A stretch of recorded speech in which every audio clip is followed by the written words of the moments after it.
Assalamualaikum warahmatullahi wabarakatuh. Perkenalkan saya Nurse M. Agung Akbar, Sarjana Keperawatan Magister Keperawatan dari Program Studi Diploma 3 Keperawatan Sekolah Tinggi Ilmu Kesehatan Al-Ma'arif Batu Raja. Dalam kesempatan kali ini akan menyampaikan pernyataan diri dosen dalam unjuk kerja Tridharma Perguruan Tinggi atau PDD UKT-PT sebagai salah satu bagian dari persyaratan untuk mengikuti kegiatan sertifikasi dosen tahun 2025. Video ini merupakan pernyataan diri saya dalam bidang pengajaran. Unjuk kerja bidang pengajaran kali ini akan saya sampaikan melalui 3 bagian penting, yaitu DIA, Delivery, Interaction, dan Assessment. Saya akan menjelaskan terlebih dahulu terkait deskripsi mata kuliah, kemampuan yang diharapkan, materi pembelajaran, metode pembelajaran, interaksi antara dosen dan mahasiswa, dan sistem penilaian mata kuliah sesuai dengan rancangan pembelajaran semester atau RPS, serta rekaman proses pembelajaran atau perkuliahan dari salah satu materi mata kuliah tersebut. Mata kuliah yang saya ampuh adalah keperawatan keluarga. Mata kuliah ini diambil oleh mahasiswa semester 6, program studi Diploma 3 Keperawatan, Sekolah Tinggi Ilmu Keperawatan Al-Ma'arif Batu Raja, dengan kode mata kuliah WAT 18.601 dengan bobot 2 SKS. Saya, Nurse M. Agung Akbar, Sarjana Keperawatan, Magister Keperawatan, adalah koordinator mata kuliahnya.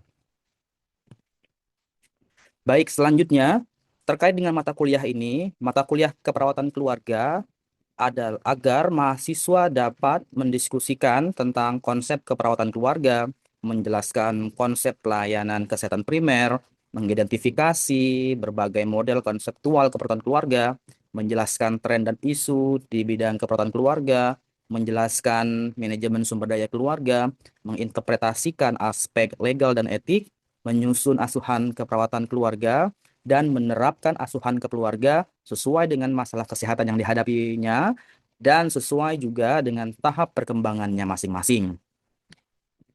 Selanjutnya, adapun capaian pembelajaran atau CPL. CPL merupakan suatu bentuk rumusan dari standar kompetensi lulusan sebagai kriteria minimal tentang kualifikasi kemampuan lulusan yang mencakup aspek sikap, aspek keterampilan, dan juga pengetahuan dari sebuah program studi. Pada bagian ini, CPL yang dirumuskan meliputi 4 kriteria sebagai berikut.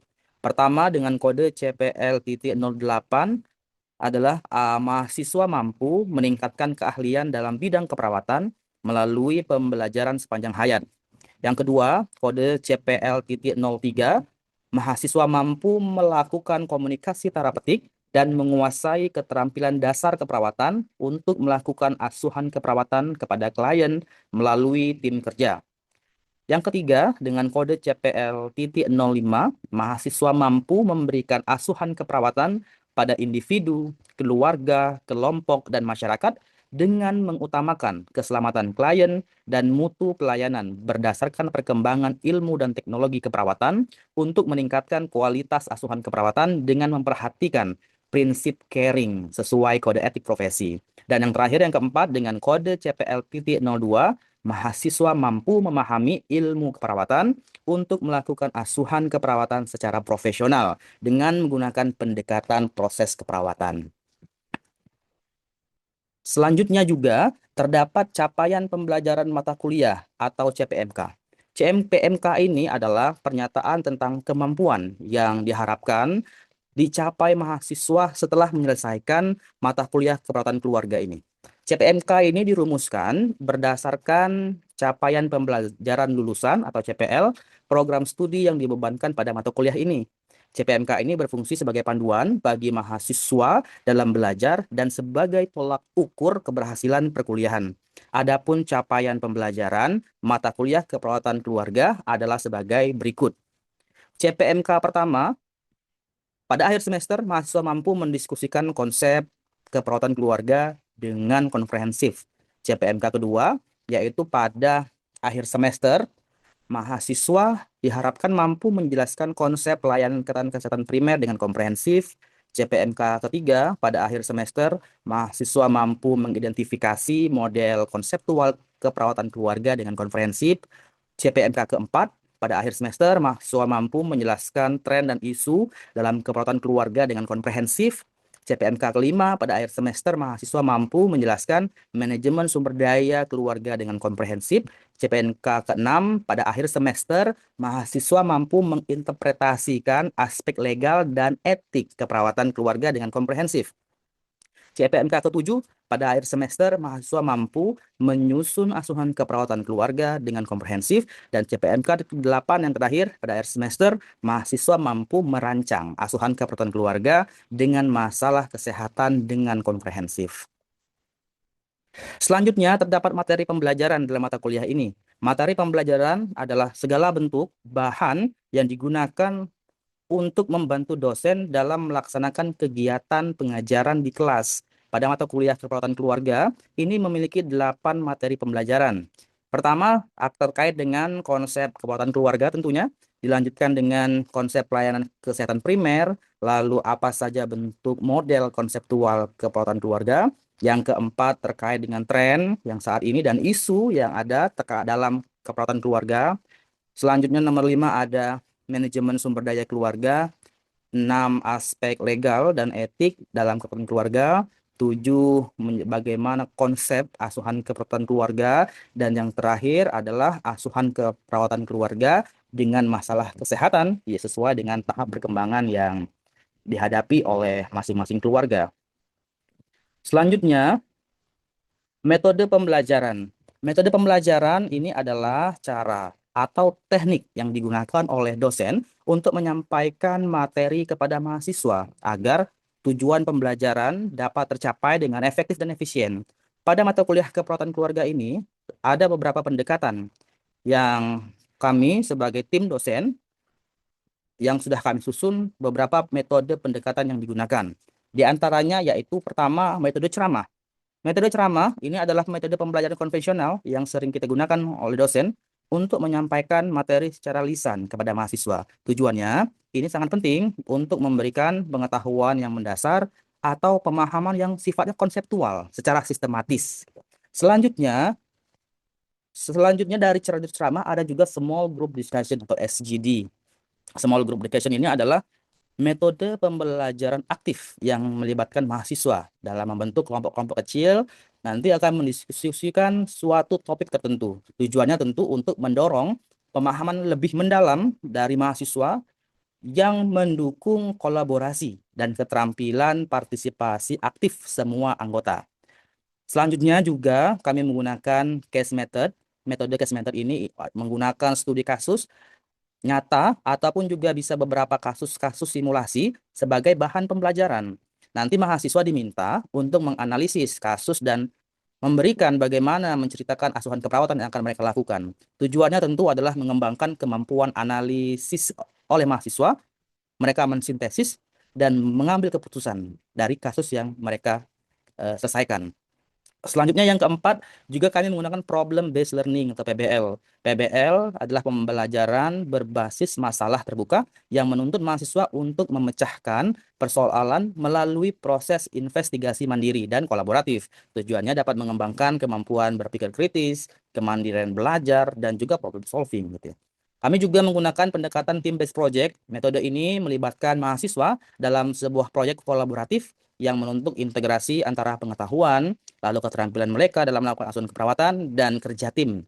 Tujuannya adalah mengembangkan kemampuan manajemen proyek, kerjasama, dan aplikasi teori ke praktik nyata. Selanjutnya dan tak kalah penting ada juga role play. Role play atau bermain peran adalah metode di mana mahasiswa memerankan suatu situasi atau peran tertentu untuk memahami suatu perspektif lain dan melatih kemampuan komunikasi interpersonal gitu ya. Sangat penting dalam pelayanan kesehatan.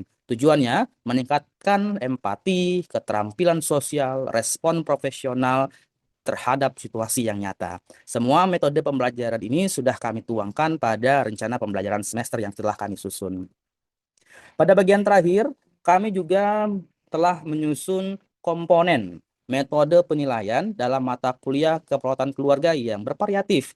Yang pertama yang kami nilai adalah tingkat partisipatif sebesar 15%.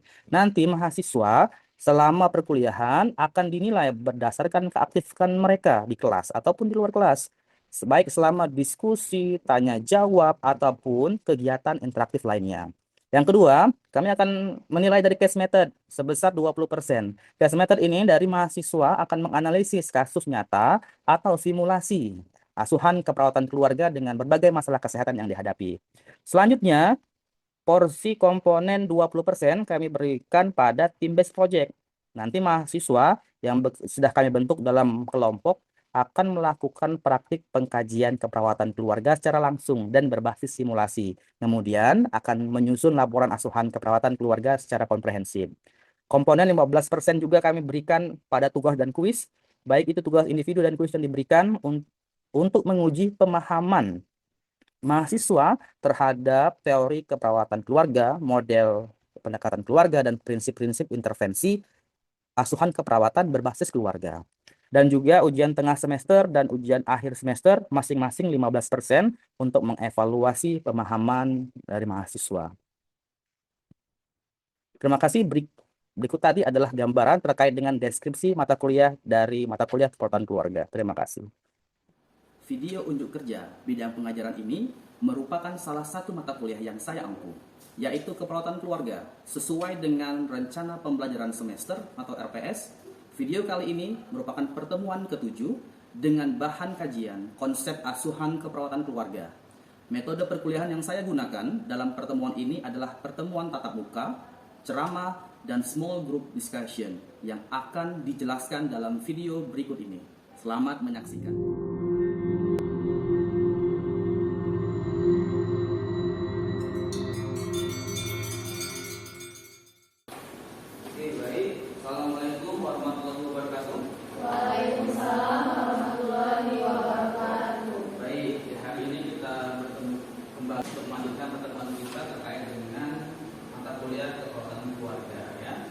Oke, pada rekan-rekan mahasiswa sekalian, boleh mengisi rekan kehadirannya ya.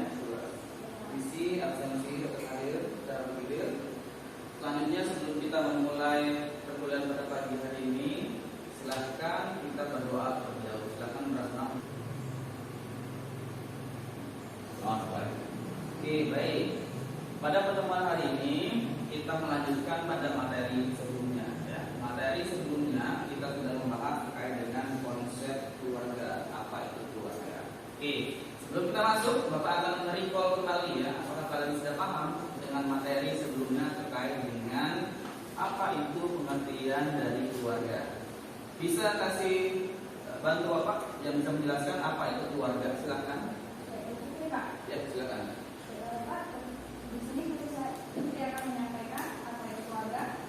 Keluarga adalah unit sosial yang terdiri dari individu-individu yang memiliki ikatan darah, pernikahan atau adopsi, dan hidup bersama dalam satu rumah tangga. Mereka berinteraksi dalam hal yang saling melengkapi seperti suami istri, orang tua dan anak, ataupun saudara. Oke, baik. Kita lanjut ke tengah, Mbak Putri. Ya, ini benar. Salah satu juga pengertian keluarga, yang tadi ada ikatan darah ya. Ada juga hubungan saudara atau juga adopsi yang bisa dikatakan sebagai keluarga. Juga disebutkan hidupnya bersama dan juga ada yang paling penting adalah adanya hubungan interaksi ya, atau hubungan. Oke, dari pertemuan hari ini kita akan membahas terkait dengan konsep asuhan keperawatan keluarga. Tujuan pembelajarannya yaitu agar mahasiswa dapat menyusun asuhan keperawatan keluarga yang komprehensif. Dan yang kedua, bagaimana mahasiswa menyusun asuhan keperawatan keluarga dengan masalah kesehatan yang dihadapi ya. Materi tujuan standarisasi dan juga keluarga sebagai konteks, pilihan dan juga sistem. Oke, sebelum kita masuk, kita mengawali materi pada hari ini. Ada pertanyaan mendasar, apa saja dasar hukum standarisasi asuhan keperawatan yang ada saat ini di Indonesia? Silakan. Oke, silakan aja. Menjawab pertanyaan. Ya. Undang-Undang Nomor 17 Tahun 2023 tentang kesehatan. Oke. Baik, itu ada lagi yang ingin kasih masukan? Pak, Bapak. Silakan. Keputusan Menteri Kesehatan Nomor 425 tentang standar profesi perawat. Oke, baik, kita tepuk tangan.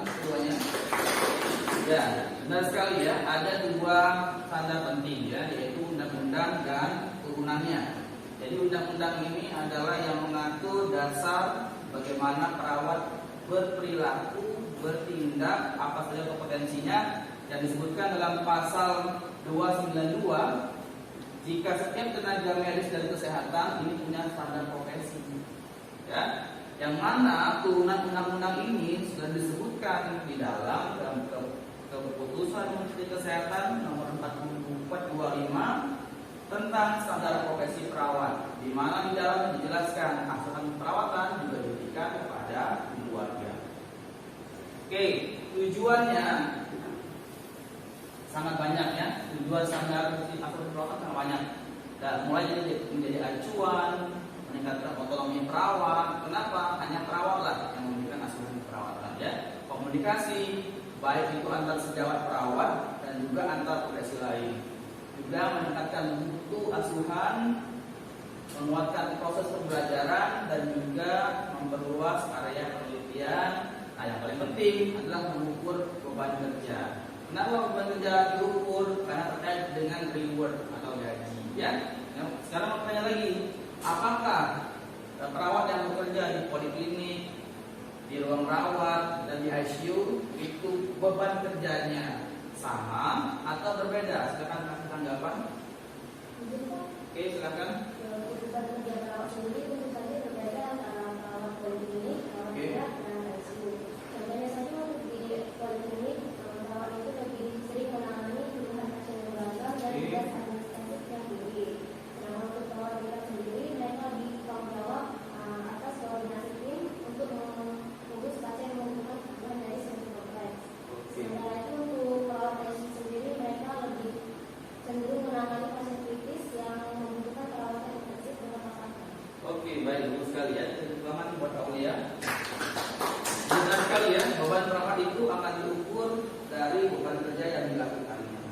Nah, sekarang asuhan keperawatan keluarga juga sama, tapi fokusnya diberikan pada keluarga untuk bagaimana dia mengatasi masalah kesehatan di keluarga. Nah, pada pertemuan kali ini kita akan membentuk kelompok ya. Jadi masing-masing kalian akan membentuk kelompok.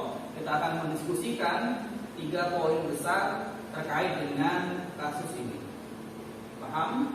Oke.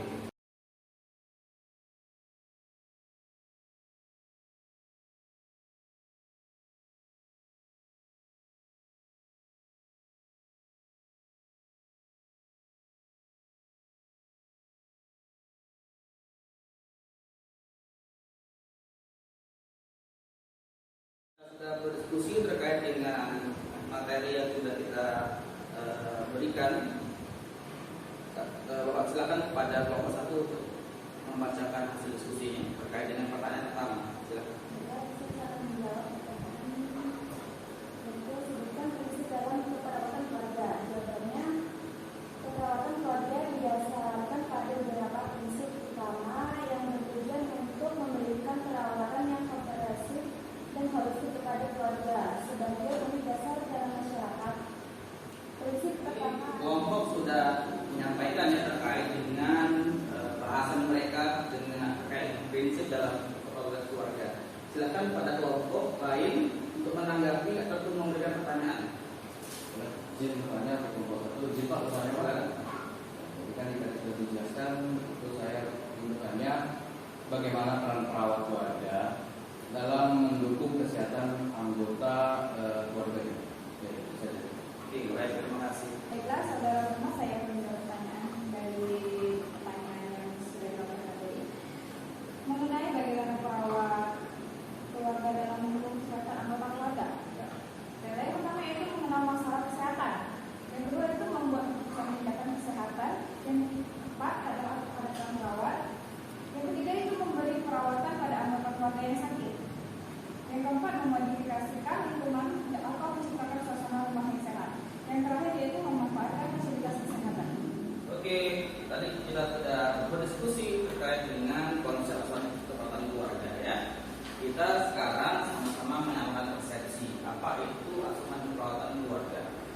Sesuai dengan konsep family nursing atau keperawatan keluarga ada 3 paradigma yang mendasari ya, yaitu family as context, family as client, dan juga family as system. Nah, inilah yang melatar belakangi perlunya asuhan kekuatan keluarga. Yang pertama, kita harus paham, kita memandang keluarga sebagai konteks. Apa? Individu sebagai fokus utama perawatan. Nah, sedangkan keluarga itu sebagai pendukung. Nah, jadi ketika perawat datang ke rumah, perawat itu yang dicari bukan keluarganya, tapi siapa yang sakit. Sehingga yang sakit itu apa dijadikan fokus utama perawatan. Nah, karena fokus ini menitikberatkan individu sebagai fokus perawatan, sehingga keluarga dianggap hanya pendukung saja, tidak sebagai klien utama. Karena apa? Perawat lebih tertarik pada kesehatan individunya. Nah, konsep kekuatan keluarga menekankan pada paradigma family as client. Yang menjadi klien itu adalah family-nya. Family as client adalah keterlibatan keluarga dalam perawatan.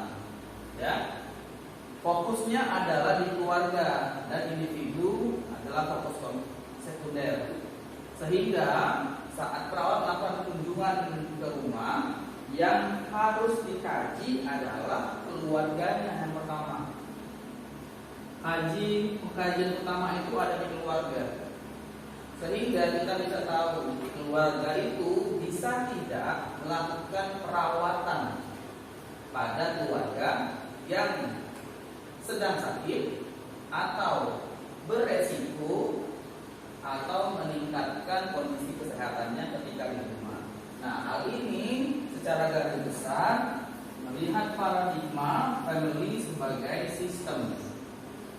Ya, suatu sistem yang sangat berkaitan dalam perawatan keluarga di rumah. Sehingga kalau kita melihat konsep family as system, yang dilihat adalah fokus keluarga sebagai klien yang saling berkesinambungan untuk merawat antar anggota keluarganya yang ada di rumah. Nah, sehingga pendekatan ini secara bersama-sama memfokuskan perawatan pada keluarga dan juga individu-individu yang ada di rumah. Nah, perawatan ini juga berfokus pada bagaimana interaksinya antar anggota keluarga. Misal ada keluarga yang sedang sakit, apakah keluarga mengenal sakit yang dialami keluarga? Apakah keluarga membawa keluarga yang sakit ke fasilitas kesehatan? Apakah keluarga memfasilitasi anggota keluarga yang sakit untuk dapat mengkondisikan sakitnya selama di rumah? Sehingga perawat datang untuk memberikan asuhan yang lengkap pada keluarga itu sendiri. Nah, dari mata kuliah ini, dari pertemuan ini kita bisa ambil kesimpulan kalau keluarga itu kita pandang sebagai klien, ya, sebagai klien secara keseluruhan. Jadi bukan hanya kita fokus pada satu individu, anaknya atau individu, kepala keluarganya saja, tapi seluruh anggota keluarga, yaitu dinamakan family, seluruh keluarga. Sesuai dengan tahap perkembangannya, dilihat tahap perkembangan sesuai dari anak yang paling besar itu sudah usia berapa. Kalau masih kecil mungkin tahap perkembangan toddler, atau keluarga tahap perkembangan remaja, atau juga keluarga dengan tahap perkembangan lansia. Ya. Nah, yang kedua, kita fokuskan intervensi keperawatan, difokuskan untuk memperbaiki dan memperkuat fungsi keluarga. Ini yang paling penting ya. Fungsi keluarganya yang dikuatkan. Karena yang kita ingin fokuskan di intervensi ini adalah keluarganya sebagai sistem yang utuh untuk memastikan setiap anggota keluarga itu mendapat dukungan yang diperlukan dalam perawatan anggota keluarga selama di rumah. Oke. Ya, siap. Izin Pak. Berapa nih izin saya Pak? Silahkan, Brahma. Nah, ya jadi kan kita tadi bahas tentang perawatan keluarga tuh Pak. Nah, jadi perawatan keluarga nih apa bedanya dari perawatan-perawatan yang lainnya Pak? Kayak perawatan maternitas kan, ada anak, terus ada perawatan gerontik itu bedanya kayak gimana itu Pak? Izin Pak. Sebelum kita tutup pertemuan kita pada siang hari ini, Bapak ada sedikit kuis ya untuk kalian.